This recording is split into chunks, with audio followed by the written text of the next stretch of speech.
Aleluia, louvado seja o nome do Senhor. Cumprimentos, irmãos, com a paz do Senhor. Uma boa tarde a todos. Irmãos, tomem seus assentos, por gentileza. Louvado seja o nome do Senhor, nosso Salvador, Jesus Cristo. A Ele seja honra, glórias e louvores pelos séculos dos séculos. Amém. Em primeiro lugar, eu gostaria de agradecer aqui a oportunidade que me foi concedida, me foi franqueada, para estar compartilhando uns dos períodos desse primeiro dia da 24ª Escola Bíblica de Obreiros, a EBO, e o pastor Haroldo aqui nos disse no início do culto, de quando esse projeto surgiu no coração de Deus. Em primeiro lugar, Deus transplantou isso no seu coração, abrilhantando com palavras maravilhosas, e eu, nos tempos e dos anos que nós estamos aqui na JMAD, eu tenho podido experimentar também essa presença maravilhosa. Eu me lembro também que no ano de 2001, nós congregávamos ali na cidade de Shimizu, aqui no estado de Shizuoka, e nós estávamos ali, o pastor daquela igreja ali propôs também no coração dele também iniciar ali uma EBO, foi quase na mesma época, e Deus tem abençoado a nação japonesa, tem abençoado os cristãos aqui nessa terra, na terra do sol nascente, com palavras maravilhosas, e nós temos ouvido isso e temos sido edificados pela bondade de Deus. Me sinto privilegiado, não orgulhoso, mas privilegiado por estar aqui nessa tarde também compartilhando, podendo compartilhar uma palavra de Deus ao coração da igreja, da noiva do Senhor que está reunido aqui nesta tarde. E eu creio que Deus dará continuidade àquilo que tem falado aos nossos corações. Nós estamos aqui para sermos aperfeiçoados, não chegamos ainda, mas estamos caminhando, irmãos. Um passinho de cada vez, cada dia Deus vai nos moldando, vai nos lapidando, para que nós possamos nos apresentar diante dEle naquele grande dias, perfeitos, trabalhados, modelados pelo Espírito Santo de Deus. E a grande cereja do bolo será o dia do arrebatamento da igreja, onde esse corpo terreno, natural, mortal, com seus desejos, concupiscências e paixões, será revestido da imortalidade, e nós, então, poderemos contemplar a glória do Senhor como Ele é. Então, nós louvamos a Deus por isso. Quero agradecer também ao pastor Edevaldo, que é o nosso pastor setorial, vice-presidente desse ministério, e a todos os obreiros, dirigentes das congregações, amigos, irmãos, que nós estamos aqui para louvarmos a Deus. É bom nós tirarmos um período como esse, onde nós também temos a oportunidade não somente de ouvir a palavra, mas nós nos reunimos, nos centralizamos aqui na sede, para também termos esse período de confraternização entre os irmãos. Os irmãos vêm lá de Fukui, de vários outros estados. Nós temos essa oportunidade de a gente poder, de vez em quando, né, de maneira esporádica, mas nós temos esse período também para nós nos encontrarmos, para nós podermos matarmos a saudade um dos outros, e nós louvamos a Deus por isso. Amém? Irmãos, sem mais delongas, eu gostaria de convidá-los a que nós venhamos compartilhar um texto inicial da palavra de Deus, e eu gostaria de convidá-los a abrirem a palavra do Senhor na carta que o apóstolo Paulo escreve ao seu filho na fé, Timóteo, 2 Timóteo, capítulo de número 2, e eu gostaria de ler, em princípio, apenas o versículo de número 15, e depois nós vamos trabalhando, pensando aqui, discorrendo junto, um pensamento que Deus colocou no meu coração desde quando o pastor Edevaldo nos comunicou, nos pediu para que, se fosse possível, nós estarmos aqui, e nós estamos aqui para juntos compartilharmos a palavra de Deus. E a gente fica, né, pensando, né, irmãos, porque a gente não pode pregar aquilo que a gente quer, a gente tem que estar debaixo da autoridade do Espírito Santo, pedir para que o Espírito ministre em nosso coração, e eu tenho plena certeza que, assim como Deus ministrou no coração do pastor Lécio, estará ministrando no meu coração, no coração do pastor Edevaldo amanhã, e eu acredito que nós estamos aqui debaixo da autoridade do Espírito Santo de Deus. Amém? Todos encontraram a segunda carta que o apóstolo Paulo escreve a Timóteo, 2 Timóteo, capítulo de número 2, o versículo de número 15 da palavra de Deus. Amém? Todos encontraram? Amém? Diz assim a palavra de Deus. Eu vou ler na versão King James atualizada, que diz assim: procura isto, sim, apresentar-te aprovado diante de Deus, como obreiro que não tem do que se envergonhar, e que maneje corretamente a palavra da verdade. Irmãos, nós estamos nessa EBO, nessa Escola Bíblica de Obreiros, para que o nosso coração ele seja abençoado pelas palavras, pelas ministrações.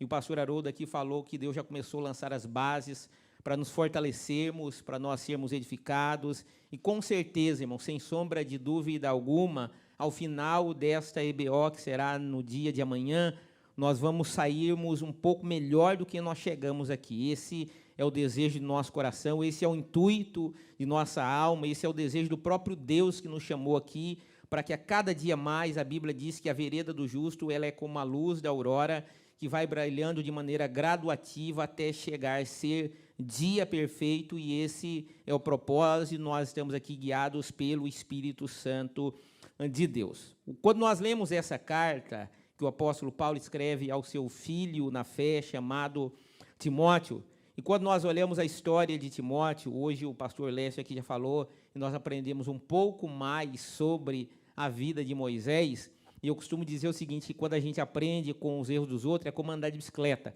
né? Se os outros caem de bicicleta, não machuca o nosso joelho, mas quando a gente está tentando andar e vai caindo, vai se machucando. Então, a gente vai pegando ali, cortando os atalhos, aprendendo, desviando desses acidentes no nosso percurso de fé cristã. Uma hora alguém vai aprender com os nossos, mas é melhor a gente aprender com os dos outros. E hoje nós tivemos aí, nessa primeira etapa, a oportunidade de aprendermos um pouco mais com a vida de Moisés, vendo os seus erros, mas podendo nos modelar de acordo com a palavra de Deus. O apóstolo Paulo, então, ele escreve essa segunda carta ao seu filho na fé, Timóteo, e quando o apóstolo Paulo ele escreve aqui, no capítulo de número 2, a partir do versículo de número 15, como nós acabamos aqui de observar nessa ocasião, nós vamos ver que Paulo ele passa aqui algumas orientações direcionadas especificamente aos obreiros, aos servos de Deus.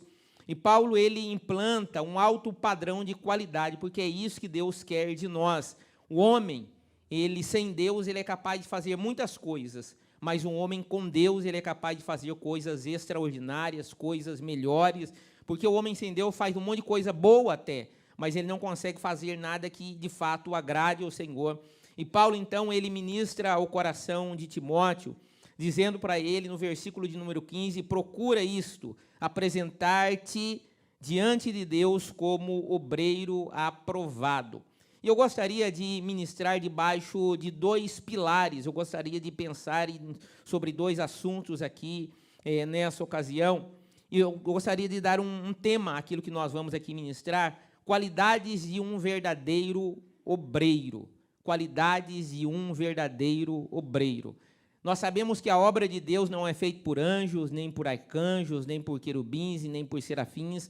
Deus usa homens feitos de carne, osso, de corpo, alma e espírito, homens como o pastor Aquilécio disse, homens como Moisés, que com todos os seus erros, mas mesmo assim Deus o usou, e Deus sabia que Moisés era um homem falho, e Deus também, da mesma forma, sabe que nós somos pessoas imperfeitas, fracas, que somos sujeitos a toda sorte de erro, de falha. Todavia, Deus decidiu nos chamar, Deus nos escolheu, Deus nos santificou, Deus nos batizou com o Espírito Santo, Deus nos capacitou por meio da sua palavra, está nos capacitando por meio de sua gloriosa palavra. Mas quando o apóstolo Paulo, ele direciona essa carta ao seu filho na fé, Timóteo, e quando nós vamos olhar um pouco na Bíblia, a história de Timóteo, nós vamos ver ele aparecer no cenário bíblico, em Atos dos Apóstolos, capítulo de número 16. Eu vou citando para a gente poder aproveitar ao máximo o nosso tempo aqui. Em Atos dos Apóstolos, capítulo de número 16, o apóstolo Paulo, ele conhece a Timóteo, um discípulo do Senhor, um homem, um jovem até, piedoso. A sua mãe era uma mulher judia, o seu pai era um homem grego, e Paulo então encontra esse servo do Senhor, e Paulo o chama para ser um obreiro, para trabalhar com ele, para o auxiliar na obra do ministério, porque a obra de Deus não é feita por uma única pessoa, somos muitas pessoas que fazemos muitas coisas e não poucas pessoas que fazem poucas coisas. Nós estamos aqui servindo, nós estamos cooperando uns com os outros. A Bíblia diz dessa forma que um cordão de 3, de 2, 3 dobras é muito mais difícil de se arrebentar, e quando nós estamos aqui unidos, servindo ao Senhor, é assim que Deus vai trabalhando, chamando um daqui, chamando outro dali, vocacionando um daqui, qualificando um dali para que a sua obra ela seja feita. A Bíblia vai dizer que grande é a seara, mas poucos são ceifeiros, mas nós devemos rogar ao Senhor da seara para que envie mais trabalhador, porque quanto mais trabalhadores nós tivermos para fazer, para executar a obra do Senhor, certamente mais pessoas também ouvirão dessa graça maravilhosa que nós ouvimos, vão poder também se alegrar com o mesmo espírito que dentro de nosso coração gera alegria. O apóstolo Paulo, então, ele conhece esse jovem chamado Timóteo e o chama para auxiliar. E Paulo trabalha muito com esse jovem, vai o lapidando de acordo com a palavra de Deus, vai moldando a ele, vai orientando, vai instruindo esse jovem, ao ponto de que lá na frente o apóstolo Paulo o coloca para liderar uma igreja, mas depois de um processo árduo de trabalho, de lapidação, de capacitação, assim como nós também não chegamos aqui e da noite para o dia, o próprio apóstolo Paulo vai dizer que nós não devemos chamar pessoas ao ministério que sejam neófitos, ou seja, novos convertidos, que não sejam ainda maturados, que não tenham sido trabalhados, porque a obra do Senhor, irmãos, ela é como uma rosa, ela tem muitas belezas, mas também ela tem muitos percalços na nossa vida. E se o homem de Deus, se o servo do Senhor não for bem trabalhado nessa questão, principalmente na sua vida emocional, com toda certeza e sem sombra de dúvida alguma, ele pode levar uma grande queda, e não é isso que Deus nos chamou. Deus não nos chamou para vivermos caídos, pelo contrário, Ele nos levantou, Ele nos tirou do lamaçal do pecado, a qual nós estávamos outra hora, e nos chamou para o reino do amor do seu Filho. Paulo, então, ele começa a trabalhar com esse jovem, chamado Timóteo. Ele vai trabalhando. O nome Timóteo, ele tem um significado muito importante, né? A palavra grega ali é timeu, mas é teos, que significa precioso para Deus. Deus nos chamou para sermos preciosos para Ele. É isso que Deus faz na nossa vida, porque Ele colocou dentro de nós o seu Espírito. O Espírito Santo, Ele habita dentro de nossos corações. Deus depositou dentro de nós o bom depósito. Nós éramos apenas um vaso de barro vazio, mas Ele colocou do seu Espírito dentro de nosso coração, e por isso nós somos preciosos aos olhos de Deus. Deus, como um grande empresário, se Ele fosse um empresário, Ele investiu tudo em você. Ele investiu tudo no seu coração para que você seja uma ferramenta e um agente missionário nas mãos do Senhor, um obreiro de valor.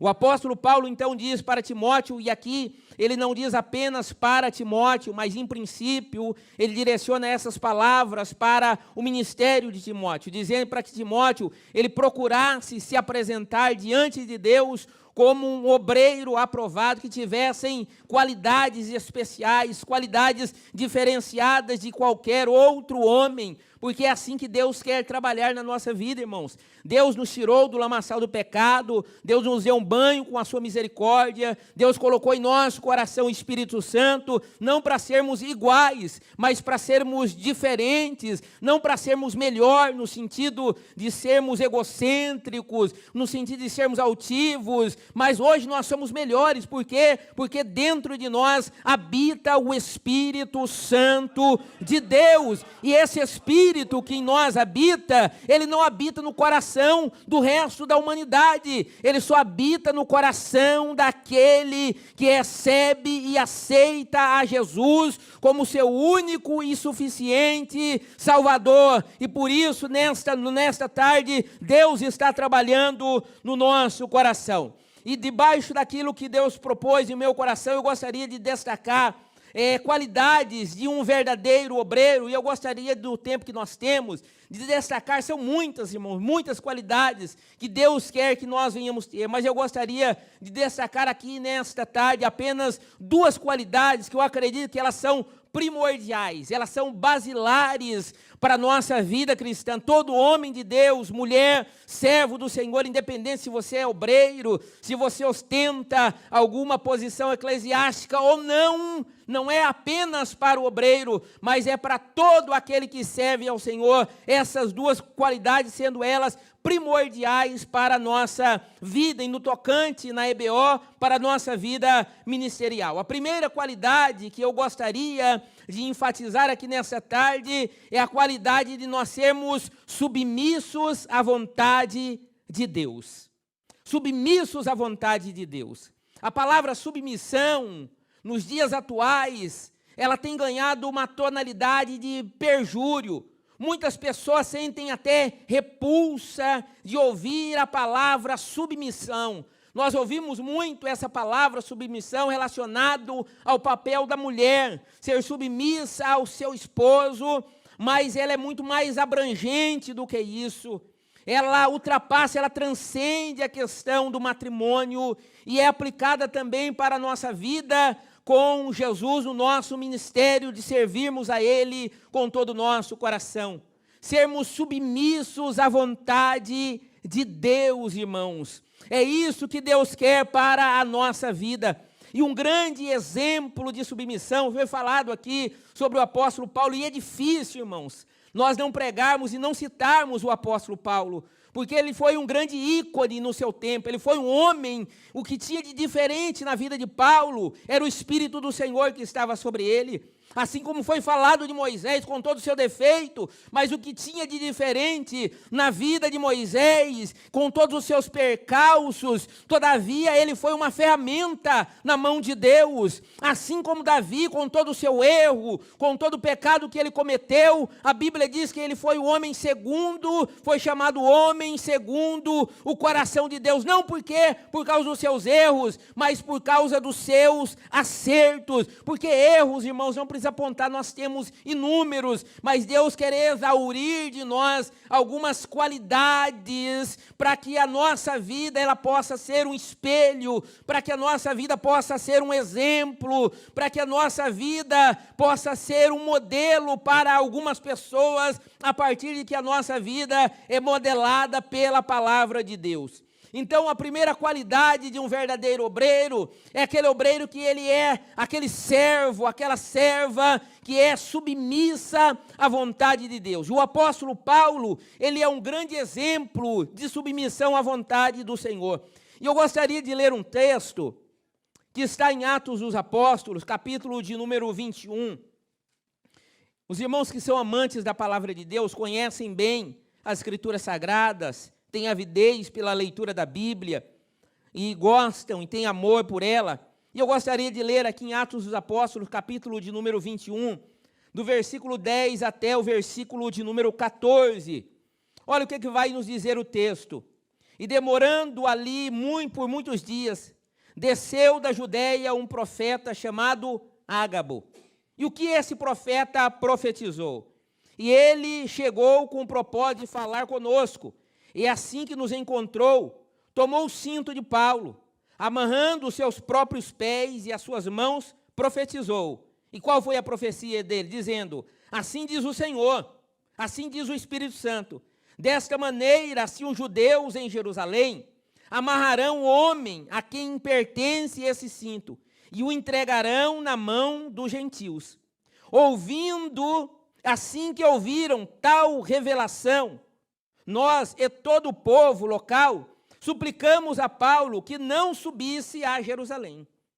Paulo ele recebe uma profecia, e a profecia foi dada pelo Espírito Santo, porque está em letra maiúscula, assim diz o Espírito Santo. Não era aquela profecia ou aquela profetada, era uma profecia de Deus para o apóstolo Paulo. Olha, assim como eu estou amarrando os meus pés e as minhas mãos, assim também farão com o dono deste cinto. E Paulo, ouvindo esta palavra, Paulo ele não temeu, pelo contrário, os irmãos conhecem a história bíblica, a narrativa ela continua no versículo de número 13, então Paulo declarou, por que fazer isto? Não chorais, pois assim fazendo partir o meu coração, eis que estou pronto, não apenas para ser amarrado, mas também a morrer em Jerusalém, pelo amor de Jesus Cristo, nosso Senhor. Paulo, irmãos, quando ele se converte em Atos dos Apóstolos, capítulo de número 9, nesta mesma carta, nesse mesmo livro, que nós estamos lendo aqui em Atos dos Apóstolos, capítulo de número 9, o apóstolo Paulo, quando estava indo para a cidade de Damasco, no caminho, os irmãos conhecem a história, sim ou não? Amém? Paulo está indo para a cidade de Damasco com cartas do sumo sacerdote, das autoridades legais daquela época constituídas, para que, encontrando na cidade de Damasco pessoas que professassem a fé no caminho, pessoas que professassem a fé em Jesus, homens, mulheres, crianças, independente de quem quer que fossem, os levassem subjugados para Jerusalém. No caminho, o Senhor Jesus aparece a Paulo, e Paulo se converte imediatamente. Paulo se converte, a prova disso é que Paulo se levanta, declarando que Jesus era o Senhor de sua vida. Paulo chega à cidade de Damasco, ainda que não enxergasse com os olhos físicos, mas nós, espiritualmente, precisamos enxergar muito mais com os nossos olhos espirituais. E Paulo chega na cidade de Damasco, e Deus fala com um homem chamado Ananias, dizendo para ele: olha, vai na rua chamada direita, na casa de Judas, e lá você vai encontrar Paulo, o meu servo, ele está orando e está jejuando, você vai impor as mãos sobre ele. Os irmãos conhecem a narrativa bíblica, e Deus disse para Paulo: importa que você sofra por amor ao meu nome. Eu costumo dizer que Paulo, ele no ato de sua conversão, ele recebe o ministério do sofrimento. Porque servir a Jesus, nós temos as nossas glórias, mas nós vamos sofrer, irmãos, porque o próprio Jesus disse: por amor dele nós seríamos odiados, porque as obras que o mundo pratica são obras de trevas, são obras que são feitas na escuridão. E quando nós pregamos o evangelho, é como acender. Você já no Brasil, né, um exemplo, a polícia ele usa um farol que chama Silibi. Você pode estar no escuro lá, quando a rota acende aquele farol assim, ó, tudo que está em treva vem para a luz. Tudo que está sendo feito oculto ali nas trevas passa a ser enxergado. E o evangelho é isso. O evangelho desnuda as obras más que os homens praticam por causa de sua maldade. O apóstolo Paulo então recebe essa profecia, mas ele não teme, porque o profeta não disse para ele não ir. Em nenhum momento o profeta não disse para ele: olha, não vá. Pelo contrário, o profeta disse para ele: olha, assim vão fazer com o dono desse cinto. Paulo, ele havia recebido em Atos capítulo 9, no dia da sua conversão, o ministério do sofrimento. Deus já havia ministrado no coração de Paulo que importava que ele sofresse por amor à palavra de Deus, por amor ao evangelho, por amor à obra. E aí Paulo então recebe esta palavra. Porém, todavia, Paulo, ele não se amedronta, ele decide ir para Jerusalém. Sabe por quê? Porque Paulo, ele era submisso à vontade de Deus. Muitas vezes, irmãos, nós, servos do Senhor, obreiros, homens, mulheres de Deus, queremos fazer, não a vontade de Deus, mas queremos fazer a nossa vontade. Só que existe um problema. A nossa vontade nem sempre é boa, nem sempre é perfeita e nem sempre é agradável. Via de regra, não. Mas a vontade de Deus sempre é boa, perfeita e agradável. É o que Paulo diz aos irmãos em Romanos capítulo de número 12. Rogo-vos, pois, irmãos, pelas compaixões de Deus, que apresentei os vossos corpos como sacrifício vivo, santo e agradável a Deus, e não vos conformeis com este mundo, mas transformai-vos pela renovação do vosso entendimento, para que possais experimentar qual seja a boa, perfeita e agradável vontade de Deus. O reino de Deus não pode ser feito com a nossa vontade. Não pode, irmãos, porque a nossa vontade ela foi comprometida. Quando o nosso pai, o primeiro homem a ser criado por Deus, quando ele erra, toda a humanidade, irmãos, é como um efeito dominó.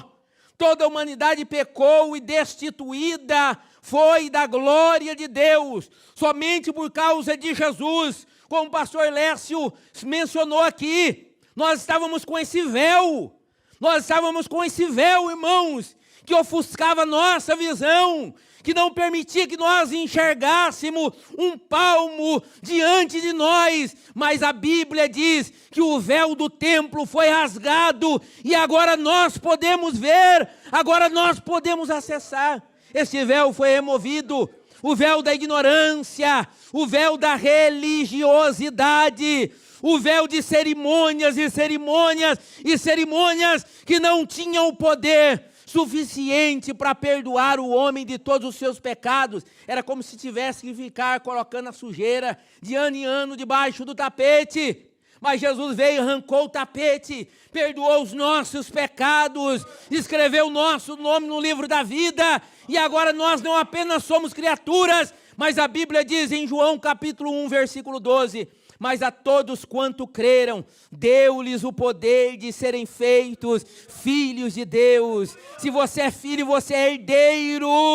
Nós ainda não estamos desfrutando da herança, mas chegará um dia que nós desfrutaremos da plenitude da presença de Deus. Aleluia.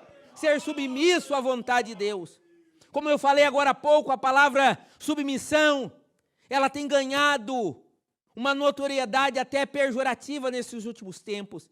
Quando se fala em submeter-se à vontade de Deus, significa permitir que Jesus, ele toque em qualquer área da tua vida.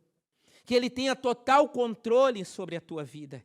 Que ele mexa naquelas salas do teu coração que estão trancafiadas. Salas escuras que nós muitas vezes escondemos os nossos pecados mais ocultos. Os nossos desejos mais abomináveis. É como se Jesus chegasse na sua casa e eu tenho um bolo de chave ali, tem um molho. É um bolo de chave. Ali estão todas as minhas chaves, irmãos. Chave do carro, chave da porta de casa, chave da loja, chave da igreja. Ali tem até chave para abrir torneira. Sabe aquela chavinha que você vai em algumas paradas, os caras arrancam aquela cabecinha. Eu tenho a chave para abrir até aquela torneira. É mais ou menos isso que Deus quer.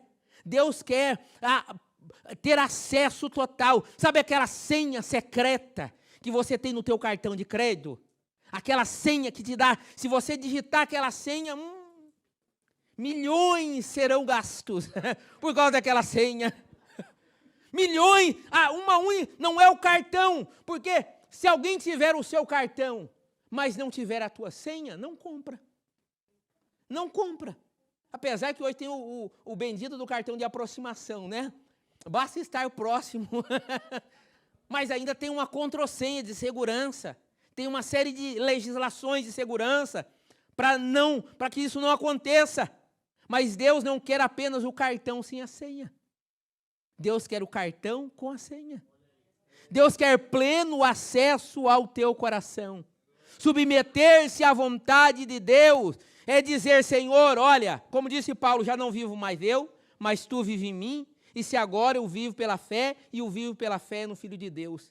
Viver para mim é Cristo e morrer para mim é lucro. Eu já não tenho mais vontade própria, porque eu a entreguei para o Senhor. Eu dei o maior de todos os meus bens, que é a minha própria vontade, porque a nossa vontade, irmão, ela foi corrompida. Eu costumo dizer que o livre-arbítrio do homem sem Deus é como um ser humano que tem carta de motorista, que pode dirigir, mas ele está embriagado. Uma pessoa que tem habilitação, ela pode dirigir, sim ou não? Pode. Mas quando ela está embriagada, ainda que ela saiba todas as leis de trânsito, ainda que ela sabe todos os significados de placa, mas o seu raciocínio está comprometido, ele não consegue, quando ele vai colocar o pé no freio, ele está pensando que está freando, ele já bateu faz tempo, ó. É o efeito retardado. O homem, a nossa vontade por causa do pecado, o nosso livre-arbítrio, ele está embriagado pelo pecado, nós não temos mais senso, nós não temos mais a capacidade de tomarmos decisões importantes sem a autoridade do Espírito Santo de Deus. Por isso nós precisamos dar pleno acesso, sermos submissos à vontade de Deus. O apóstolo Paulo, quando ele escreve a carta a Filemon, Ele inicia a carta dizendo, Paulo, prisioneiro. Ele usa uma palavra grega que é muito interessante, a palavra desmios. A palavra desmios, porque Jesus não nos libertou para nos aprisionar. Ele nos libertou para que vivamos livres e possamos, de plena capacidade cognitiva, desfrutar dessa liberdade em Cristo Jesus. Mas Paulo usa, não somente em Filemão, Paulo usa essas palavras também em Éfeso, na carta que Paulo escreve para a igreja de Éfeso, em outros textos também Paulo usa essa palavra desmios da língua grega, que significa não apenas ser um prisioneiro, mas se tornar a si mesmo prisioneiro de própria vontade. Paulo é como aquele escravo do Antigo Testamento, de orelha furada, que uma vez recebendo isso poderia ir embora, mas Paulo recebeu autorização para ir embora, mas decidiu ficar, porque entendia que não existe um lugar melhor do que a presença do Senhor Jesus. Não existe outro lugar. Se você estiver num palácio sem a presença de Deus, é como estar num deserto, morrendo à míngua. Mas quando nós estamos no deserto, mas se estivermos na presença de Deus, do nosso interior, vai brotar rios da água viva, bendito seja o nome de Jesus. Submeta-se à vontade de Deus. No tocante a nós, como obreiros, servo do Senhor, eu quero estreitar um pouco mais nesse sentido. O obreiro, o servo de Deus, que não se submete à vontade de Deus, ele está desaprovado para fazer a obra de Deus. Porque a obra não é nossa, a obra é dele. O que vale é a vontade dele. É ele quem dá as ordens, é ele quem manda, é ele quem desmanda, é ele que faz, é ele que desabre, é ele que desfecha, é ele que descoloca, é ele que Deus tira. Sabe por quê, irmãos? Porque se não for pela vontade de Deus, às vezes acontecem algumas coisas, e aí eu vou usar um pouco da teologia prática, às vezes acontecem algumas coisas no âmbito da igreja, e nós como dirigente de congregação sabemos, às vezes acontece, alguém te afronta, e aí pela nossa vontade, a gente dá vontade, peraí, ele é líder, me afrontou, eu vou tirar daqui, pronto, vai lá para a geladeira, vou deixar lá na geladeira, mas a obra não é nossa. A obra não é tua. Se Deus não mandou mexer, não mexa. Se Deus não mandou tirar, não tire. Agora, se Deus mandou tirar, não deixe ficar, porque a obra é dele. A obra é dele. Nós devemos estar submissos à palavra de Deus. Desmio. Paulo diz que ele se aprisionou. Abriu mão da sua própria liberdade para fazer a vontade plena de Deus. Davi, ele foi chamado homem segundo o coração de Deus. No Novo Testamento, nós vamos encontrar em Atos dos Apóstolos o seguinte texto: achei a Davi, filho de Jessé, varão segundo o meu coração. E por que ele era segundo o coração? Porque executou todas as minhas vontades. Não é porque ele sabia tocar. Não era. Não é porque ele sabia apacentar as ovelhas do pai dele, levá-la a pastos verdejantes e água tranquila, refrigerá-las. Não, não era por isso. Não era por isso. É porque Davi, quando ele assentou em seu coração construir o templo, Deus falou para ele, você não. O templo, irmãos, o Beit Mikdash, a casa sagrada, a maior edificação que os judeus já viram, a obra mais gloriosa, que até nos dias de hoje eles estão esperando para reconstruir esta casa. Vão lá nos muros, o chamado muro da lamentação, e vão lá e chegam diante daquele muro e batem a cabeça naquele muro e batem a cabeça. Ô povo, uma cabeça dura, que não aceitou Jesus ainda. E vai lá e enfia papelzinho nos buracos, sendo que a Bíblia diz que nós devemos buscar ao Senhor, que Deus não está no monte, que Deus não está no templo, Ele está onde o verdadeiro adorador o invoca. O apóstolo Paulo, Atos dos Apóstolos, aliás, vai falar sobre isso. Que Davi era um homem segundo o coração de Deus, porque ele executou todas as vontades de Deus. A segunda qualidade para nós caminharmos para o final, que nós precisamos observar na nossa própria vida, a começar por mim, é sermos obreiros, servos, conciliadores. Eu não conversei com o pastor Lércio, eu não conversei com ele, nós não conversamos ainda, nos cumprimentamos, a paz do Senhor, mas Deus quer que nós venhamos ser pessoas conciliadoras, pessoas que promovem a paz, porque guerra nós já estávamos outrora. Sem Jesus, nós estávamos em guerra contra nós mesmos, nós estávamos em guerra contra Deus, contra o nosso próximo, contra a nossa família. Irmãos, nós dávamos socos ao vento, mas Deus nos chamou para vivermos em paz e para promovermos também a paz. Não podemos viver em guerra. Não, eu gostaria de ler um texto que está em 2 Timóteo. 2 Timóteo, capítulo de número 2. Eu quero que você acompanhe comigo. 2 Timóteo, capítulo de número 2. A partir do versículo de número 22. Olha o que o apóstolo Paulo instrui ao seu filho na fé, Timóteo, e a todos que amam a sua palavra, porque a palavra de Deus não é temporal, ela é atemporal. Ela não é para o judeu, ela não é para o grego, ela não é para o persa, ela é para todos aqueles que creem nela como divina.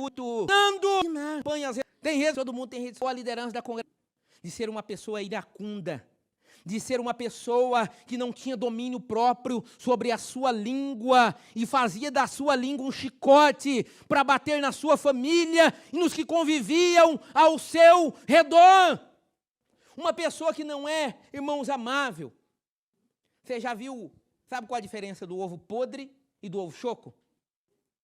Sabe qual é a diferença? O ovo choco, se você quebrar ele não cheira mal. Não tem nenhum cheiro, nenhum odor. Mas o ovo podre, se quebrar um ovo podre aqui, pastor Lécio, não fica ninguém. Não fica ninguém.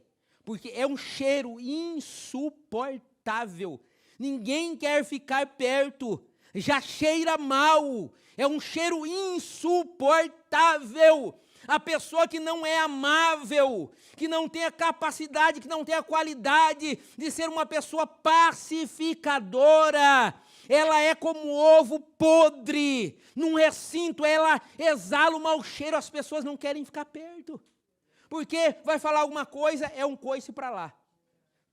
Toda semana é um par de ferradura novo que tem que dar para o camarada, porque ele só sabe bater, ele só sabe espancar, não fisicamente, irmão, mas com palavra, só sabe falar de maneira bruta, ríspida, áspera, não tem amabilidade com ninguém. Não é uma pessoa dominada pelo Espírito Santo, já vai pensando, já vai falando, irmão. O ser humano, nós não somos assim. Nós somos seres racionais. Antes de você falar, você pode pensar, poxa, daqui essa palavra não é boa. A Bíblia diz que a palavra dura suscita ira, mas a resposta branda, ela desvia o furor. Se alguém falar contra a tua fé, você não precisa xingar a pessoa, você não precisa usar de baixo calão, você com mansidão conduz-o à verdade, com um espírito amável. Paulo ainda continua. Versículo 25 do capítulo de número 2 de 2 Timóteo. Deve saber corrigir com mansidão os que lhe opõem, na expectativa de que Deus lhes conceda o arrependimento, conduzindo ao pleno conhecimento da verdade. Você já pregou o evangelho para alguém? A gente, quando vai pregar o evangelho para alguém, a gente chega todo cheio, né? Parecendo que tem mel nas palavras. Olha, Jesus te ama. Jesus é maravilhoso. Jesus, aí a pessoa fala, não gosto de crente. Não, mas sabe, Jesus fala, bem, desliga a panela. Que desligar a panela o quê? Vai lá você desligar. Você não tem perna, não tem mão? Iracundo, duro com palavras, de queixo duro, é o menor de todos os membros de nosso corpo, mas se nós não tomarmos cuidado, diz Tiago, que nós podemos destruir o Deus manso, humilde. 15, vai dizer assim: antes, reverenciai a Cristo como Senhor, em vosso coração, estando sempre preparados para responder a qualquer pessoa, o macumbeiro, espírita, qualquer um. Não tem esse negócio, não, só vou responder o irmão que é da igreja lá, agora o macumbeiro eu já chego metendo o pé, falando mal da religião dele. Não, mano, não precisa, para quê? Deus não te chamou para isso, Deus chamou para um ministério de paz. Antes, reverenciai a Cristo como Senhor, no vosso coração, estando sempre preparados para responder a qualquer pessoa que vos questione a respeito da vossa esperança, preparados com mansidão, com doçura. É mais fácil você pegar um urso com mel do que com vinagre. É mais fácil. Sabia? Porque o vinagre, quem bebe vinagre? Quem gosta de beber vinagre? Ah lá, né? Mas quem gosta de mel? Levanta a mão quem gosta de mel. É mais fácil. O mel é mais gostoso ao paladar. O vinagre não. O vinagre ele é mais ácido ao paladar. O mel ele é mais doce ao paladar. É isso que o apóstolo Paulo está dizendo. Que nós, e o apóstolo Pedro também está dizendo, que nós devemos ter mansidão para responder quando alguém nos pedir a razão de nossa fé. Nós não temos muito tempo, mas Paulo, em determinado ponto, ele escrevendo Filipenses, dizendo para algumas irmãs ali na igreja, a Evódia e a Síntique, para que elas parem de brigar, para que elas tenham o mesmo sentimento. Que sentimento? O sentimento de amor, o sentimento de piedade, o sentimento de paz, irmãos. Deus não nos chamou para viver em guerra. A Bíblia vai dizer em Hebreus, seguir a paz com todos e a santificação. A paz ela é importante, a santificação ela é primordial, mas a paz ela é importante na nossa vida. Deus nos chamou para vivermos em paz. Quando Paulo escreve a Filemon, os irmãos conhecem bem a história, Onésimo e Filemon. Paulo ele tem o espírito de pacificação, ele é um pacificador.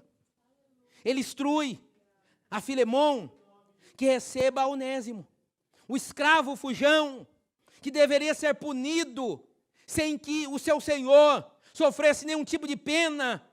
O escravo fujão, voltando para casa, se o seu dono lhe quisesse lhe aplicar a pena capital de morte, não seria criminalizado por isso. Mas Paulo instrui a Filemon, dizendo: olha, Filemon, receba Onésimo, como você recebesse o meu próprio coração. Paulo, ele concilia. Os dois estavam vivendo conflito, o escravo que foge, o Senhor que está esperando, mas Paulo, ele ministra no coração deles. E a Bíblia vai dizer que eles não morreram, um não matou o outro. Volta! Porque Paulo, ele recebe o ministério da conciliação, ele é apaziguador. Ele é capaz de apaziguar.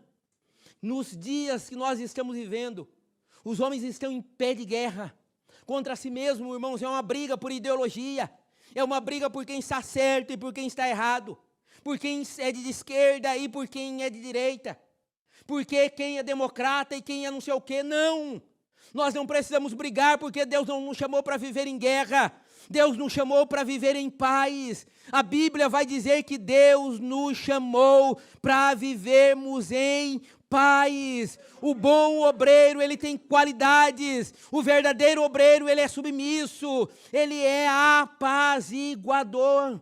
Quando surge algum problema lá na igreja, e surge, irmãos, nós somos líderes, nós sabemos, mas que eu e você não sejamos o estupim da discórdia. Nós precisamos ter algumas coisas nas nossas mãos. Você já viu apagar fogo com gasolina? É fácil? Hã? Pois bem, tem obreiro que só tem gasolina na mão. Ele vê o fogo da discórdia, ele chega, água da palavra, para derramar sobre o fogo da discórdia, para que Jesus se manifeste no nosso meio.